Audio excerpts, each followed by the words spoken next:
जिनके सान्निध्य में और जिनके निर्देशन में यह पूरा आयोजन संपन्न हो रहा है, ऐसे हमारे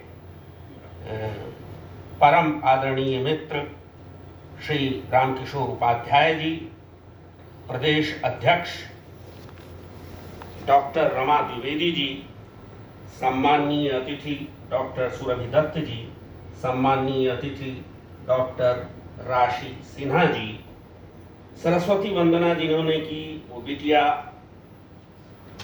अद्रिका कुमार जी, राज्य शाखा महासचिव दीपा कृष्णदीप जी, संचालक डॉक्टर राजीव नयन जी,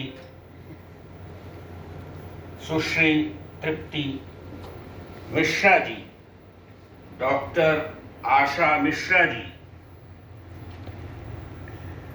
और एक और नाम मुझे दिखाई दे रहा है आभार ज्ञापन में, आदरणीय प्रियंका पांडे जी, आदरणीय डॉक्टर चौधरी साहब और आदरणीय परम आदरणीय और एक नाम भूल गए, रत्नकला मिश्र जी। ऋषभदेव शर्मा। कुछ नहीं भूलता हूं, अभी उतना बूढ़ा नहीं हुआ, आपके सामने तो बच्चा हूं। आदरणीय मंच और देवियों सज्जनों, सबसे पहले तीनों पुस्तकों के रचनाकारों को हार्दिक बधाई देता हूं। 10 हाथ वाला आदमी एक व्यंग्य संग्रह, जिसके लेखक रामकिशोर उपाध्याय जी हमारे बीच उपस्थित हैं। चाक सी नाचती जिंदगी, एक उपन्यास जिसके लेखक श्री राजेश कुमार सिंह श्रेयस जी हमारे बीच उपस्थित हैं, और एक कहानी संग्रह खंडित यक्षिणी, जिसकी लेखिका डॉक्टर रमा द्विवेदी तो हमारे बीच उपस्थित रहती ही हैं। तो मित्रों, 3 विधाओं की रचनाओं का यहाँ लोकार्पण हुआ, एक व्यंग्य की, एक उपन्यास, एक कहानी। लेकिन जो इन तीनों पुस्तकों पर अब तक चर्चा हुई, उससे एक बात साफ होती है, विधा चाहे कोई भी हो, असल चीज है मानवीय संवेदनाएं। और इन तीनों रचनाकारों ने, बहुत बढ़िया बात। जो बात मेरी समझ में आई, इन तीनों रचनाकारों ने मानवीय संवेदनाओं की गहरी परख और पकड़ का परिचय अपनी रचनाओं में दिया है, और साथ ही मानवीय संवेदनाओं के ह्रास या मानवीय संवेदनाओं और जीवन मूल्यों पर होने वाले प्रहार से ये विचलित दिखाई देते हैं, और इसीलिए एक खास तरह का आक्रोश, एक खास तरह की, जिसे कहें व्यंग्योक्ति, मुझे तीनों ही रचनाओं में दिखाई देती है। और है भी।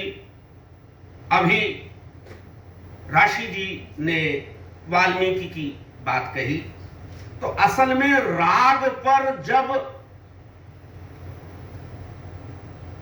चोट पड़ती है, कोई प्रहार करता है, राग को जब खंडित किया जाता है, तो वेदना पैदा होती है। वह वेदना जो करुणा में शोकः श्लोकत्वमागतः, वह शोक जो श्लोक में परिणत हो जाता है, वही काव्य का या साहित्य का मूल है। ये तीनों रचनाकार मुझे इस धरातल पर एक साथ खड़े हुए दिखाई देते हैं। कि ये चिंतित हैं इस बात को लेकर कि समाज में, राजनीति में, धर्म में, प्रशासन में या व्यक्तिगत संबंधों में जो कुछ रागात्मकता होती है वह टूट रही है। ये रचनाकार उस राग तत्व को पकड़ने की कोशिश करते हैं और पाठक को सौंप देना चाहते हैं। तेरा तुझको अर्पण, अपने ढंग से।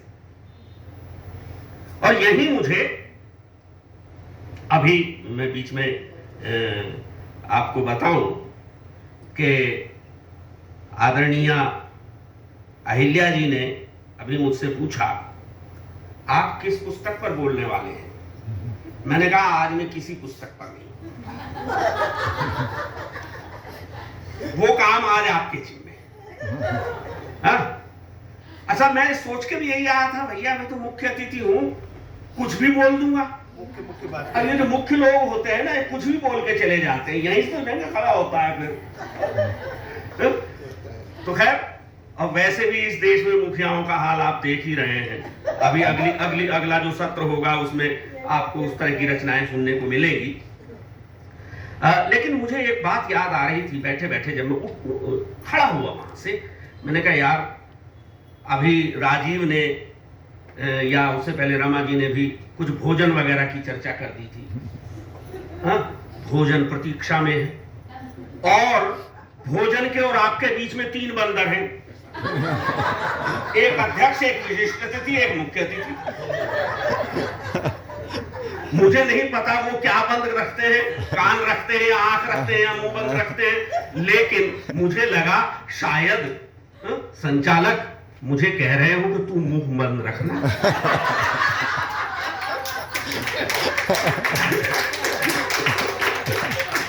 लेकिन साहब बंदर कहां मानता है।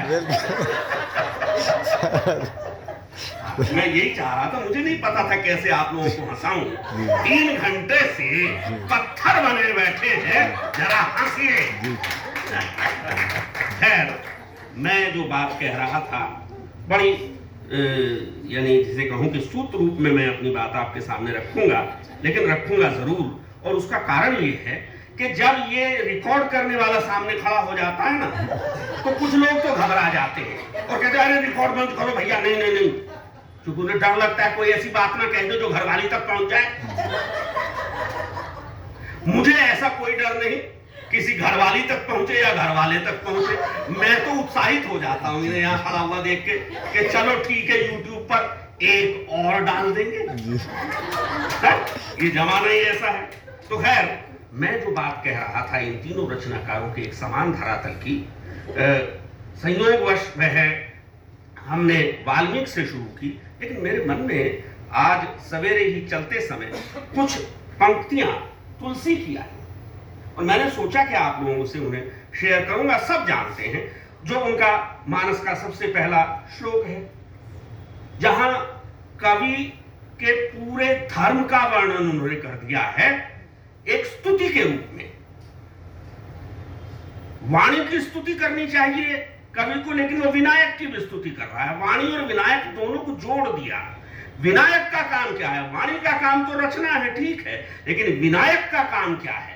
विनायक जो है वो क्या करता है? अब देखें, वर्णानाम अर्थसंहाराम। वर्ण है अक्षरों के समूह, शब्दों के समूह, भाषा, और भाषा है तो उसके साथ जब अर्थ जो है, शब्द और अर्थ का संयोग होगा तब आपका साहित्य बनेगा। वर्णानाम अर्थसंहाराम, रसानाम, ये वर्ण और अर्थ का जो संगम है, यह जब रस युक्त होगा तब साहित्य बनेगा। और यहां भी पूरा नहीं हो रहा, उसमें छांदसिकता होनी चाहिए, उसमें एक पदानुक्रम होना चाहिए, उसमें लगे कि एक आंतरिक संगीत अंतर लय है। वर्णानाम अर्थसंहाराम रसानाम छंदसामपि मंगलानाम च कर्तारम्। ये है। यो विनायक को क्यों लिया वाणी के साथ में? मंगलानाम च कर्तारौ वंदे वाणी विनायकौ। मैं वाणी और विनायक की वंदना करता हूं क्योंकि वे शब्द, अर्थ, रस और छंद के साथ साथ मंगल के भी करता हैं। और साहित्य से यही अपेक्षा होती है कि वह सत्यम, शिवम, सुंदरम तीनों को समेटे। और शिव को बीच में रखा गया।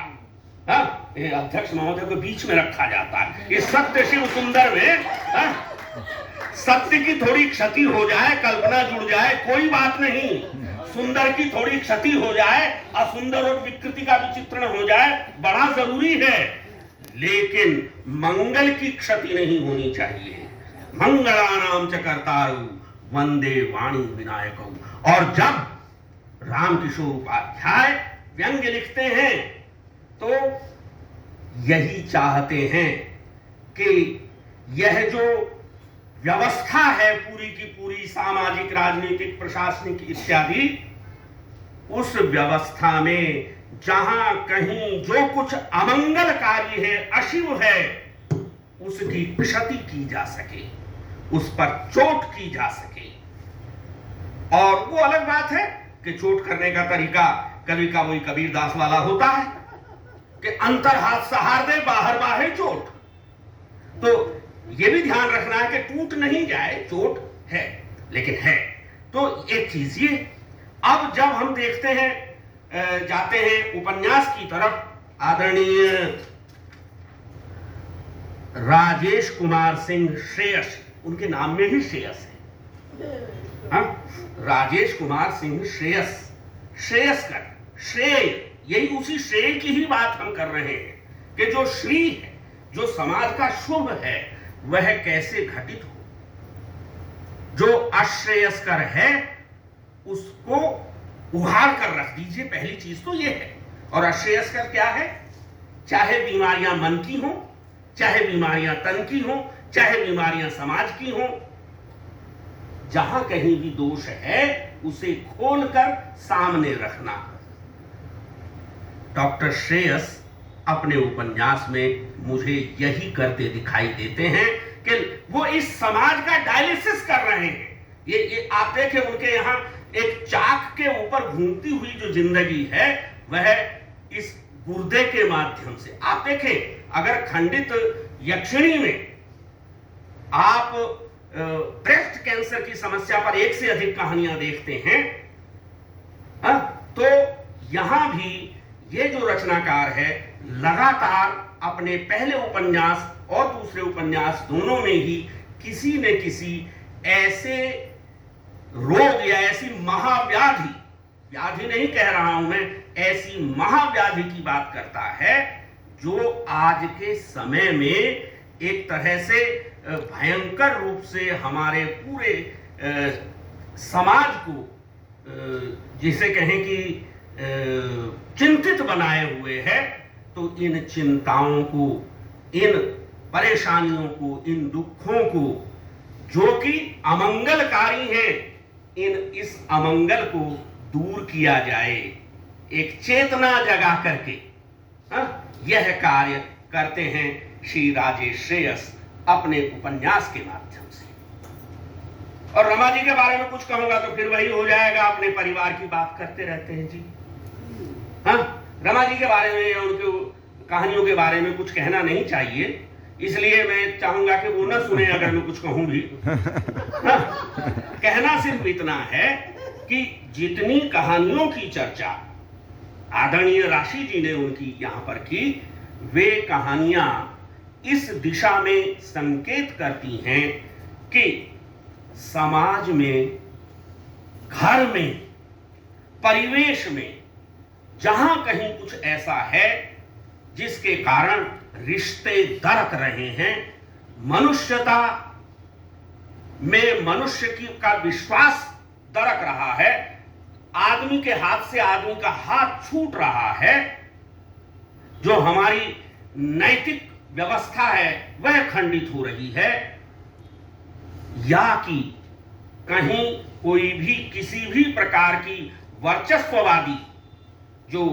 स्थितियां दिखाई दे रही हैं, जिनके कारण मानवाधिकारों का, चाहे वो स्त्री के मानवाधिकार हो अथवा किसी और के मानवाधिकार हो, का हनन हो रहा है, ऐसे हर स्थल को पहचान कर उसे एक तरह से उसका पर्दाफाश करते हुए और एक ऐसी दिशा में इंगित करती है लेखिका जहां वो कहती हैं, जैसा कि अभी वो देवदासी वाली जो अद्भुत आखिरी देवदासी, कि वह एक कामना करती है कि जो देवदासी यह लड़की है यह आखिरी देवदासी।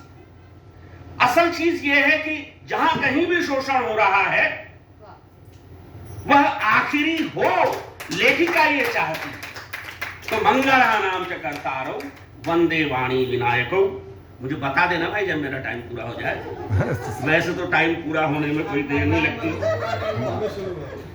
नहीं ठीक है, मैं थोड़ा सा और कुछ बातें कहूंगा। ये तो मैंने इसके बहाने जो बात कही वह इन पुस्तकों पर अपनी टिप्पणी दी, लेकिन जो बात मैंने मूल शुरू की थी तुलसी की, अब तुलसी अगले ही श्लोक में, अगले ही पद में फिर कहते हैं स्वांतः सुखाय तुलसी रघुनाथ गाथा, कि साहब रचनाकार जो है वो अपने अंतःकरण के सुख के लिए लिखता है। इतना स्वार्थी होता है क्या लिखा। ये रामकिशोर जी, ये श्रेयस जी, ये रमा द्विवेदी जी इतने स्वार्थी हैं कि स्वांतः सुखाय लिखते रहें। हाँ, मजा तो आता है, एक आनंद आता है लेखन का, सृजन का अपना सुख है। अरे सृजन का सुख है, इसीलिए तो यदि कोई ईश्वर है उसने ये दुनिया रची, इस बनाने तोड़ने में अलग आनंद आता है, वो है, लेकिन वही सब कुछ नहीं है। यह आनंद तब अधिक सार्थक होता है जब यह व्यापक समाज या जिसे आप कहते हैं सार्वजन हित के साथ जुड़ जाता है। और इस सार्वजन हित की बात तुलसी कैसे कहते हैं? परजन हिताय। हम तो पर से भी सर्व में जा रहे हैं साहब। सर्वजन क्या कह रहे हैं तुलसी? कीरति भनिति भूति भली सोई, सुर सरि सम सब कह हित होई। कीर्ति, वैभव और भणिति साहित्य, कथन, उक्ति, वही कीरति भनिति भूति भली सोई, वही भली है, वही अच्छी है, वही शुभंकर है जो सुर सरि सम सब कह हित होई। सुर सरि के समान त्रिपथगा कहा गया है गंगा को, गंगा के समान जो सबका हित करे।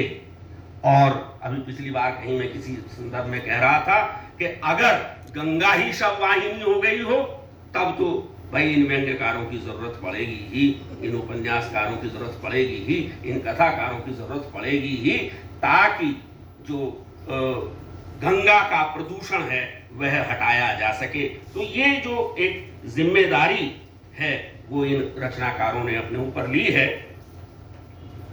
एक और चीज कि क्यों लिखते हैं ये लोग? अपने सुख के लिए लिखते हैं, ठीक है, समाज के हित के लिए लिखते हैं, ठीक है, लेकिन एक और चीज है, अपने प्रबोध के लिए भी लिखते हैं। भाषाबद्ध करब में सोई, भाषाबद्ध करब में सोई, मोरे मन प्रबोध जेहि हुई। मैं जो कुछ मैंने जाना है, अनुभव किया है, पढ़ा है, व्युत्पत्ति से जो कुछ भी सीखा राम कथा में आज तक, तुलसी कहते हैं मैं उस सारे को भाषाबद्ध कर रहा हूं, भाखाबद्ध बल्कि भाखाबद्ध कर रहा हूं। उन्होंने अपनी भणिति को भदेश भणिति कहा। भदेश ग्राम्य लौकिक अभिव्यक्ति, यानी पहले उस बात को पूरी कर लूं। भाषाबद्ध कर्म में सोई, मोरे मन प्रबोध जेहि हुई, जिससे मेरे मन में प्रबोध हो। अपने खुद के मानसिक उन्नयन के लिए भी एक रचनाकार जो है वह लिखने के साथ साथ अपने आप को भी समृद्ध करता चलता है, यह उसका स्वार्थ होता है। तो इस दृष्टि से भी हम समझते हैं कि इन रचनाकारों ने अपनी पिछली रचनाओं से इन रचनाओं तक आने में अपने आप को समृद्ध किया है और अगली रचना में ये और अधिक समृद्ध होकर सामने आएंगे। रही बात भतीसी भणिति भदेश की, भदेश भणिति क्या है? लोक भाषा का प्रयोग। तुलसी ने इसके लिए बड़े, जिसे कहें कि पापड़ बेले, बड़ा पंडित लोग नाराज हो गए उनसे कि भाई संस्कृत में जो कथा कही जाती थी उसे ये लोक भाषा में कह रहा है। हाँ? तो इन रचनाकारों ने भी विशेष रूप से उल्लेख किया रामकिशोर उपाध्याय जी ने डॉक्टर शेष के बारे में कि उन्होंने यथास्थान बोली के या कहें कि भोजपुरी भाषा के शब्द ही नहीं, संवादों को ज्यों का त्यों रख दिया है। यह क्यों? यह इसीलिए कि जब आप दो राजस्थानियों को बराबर में बिठा देते हैं तो एक अलग प्रकार की, एक जिसे कहते हैं ना, एक आत्मीयता का अनुभव होता है।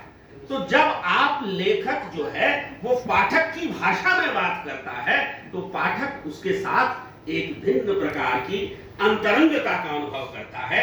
इसलिए याद रखें, यह महत्वपूर्ण नहीं है कि आप कितने बड़े बड़े भारी भरकम शब्दों का प्रयोग करते हैं। असल चीज ये है, साहित्य तो हृदय से संवाद है, हृदय की भाषा है। और हृदय की भाषा किताबों की भाषा नहीं होती, लोक की भाषा होती है। और इन तीनों रचनाकारों ने, मैं समझता हूं कि भाषा के उस मुहावरे का आदर्श रूप में प्रयोग किया है जो जन प्रचलित मुहावरा है, जो विद्वानों का घटाटोप जो होता है वह, और रचनाकारों का जो एक अलग रूप होता है वह हमें दिखाई देता है। आप देखिए, जब मैं उपाध्याय जी के साथ इतनी आजादी ले सकता हूं कि उपाध्याय जी जब अपना शास्त्रीय व्याख्यान देते हैं तो एक भिन्न प्रकार की बात रहती है, लेकिन जब वे उपन्यास के ऊपर बात खड़ी रखते हैं तो एक भिन्न प्रकार की शैली में बात करते हैं। तो यही अंतर है विद्वान में और रचनाकार। और ये रचनाकार जो है, ये संयोग है कि तीनों ही अपने अपने विषय के क्षेत्र के विद्वान भी हैं। और विद्वानों के लिए बड़ा मुश्किल होता है विद्वत्ता की भाषा से निकलकर लोक की भाषा का प्रयोग करना, और वो इन्होंने कर करके दिखाया है। आदरणीय सुरभि जी ने, आदरणीय उपाध्याय जी ने, आदरणीय राशि जी ने बहुत सुंदर इन तीनों ही रचनाकारों की तीनों रचनाओं का यहाँ पर वर्णन किया। या